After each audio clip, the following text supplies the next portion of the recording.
Olá, bom dia, me chamo Suiane, tenho 15 anos, trabalho na empresa Diocese de Marabá, sou uma jovem aprendiz e eu agradeço muito a obra pela oportunidade que ela deu para mim, que foi através do curso que eu fiz lá que eu consegui esse emprego.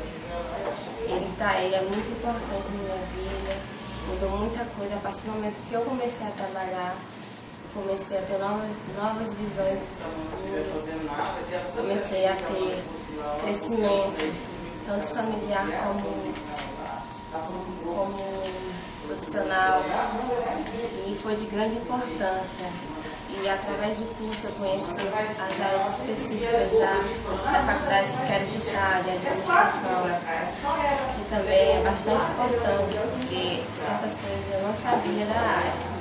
Então eu fui conhecendo, fui aprofundando mais o meu conhecimento, graças aos profissionais da Agrocorpo, e fui cada vez mais gostando da profissão e me identifico muito com ela. Se não fosse a Agrocorpo ter me dado essa oportunidade de emprego, eu não estaria hoje seria no mercado de trabalho, não seria uma pessoa de bem, uma pessoa de conceitos, com visão para o futuro. E se eu não tivesse inserido no mercado de trabalho no meu curso, eu estaria provavelmente em casa sem fazer nada.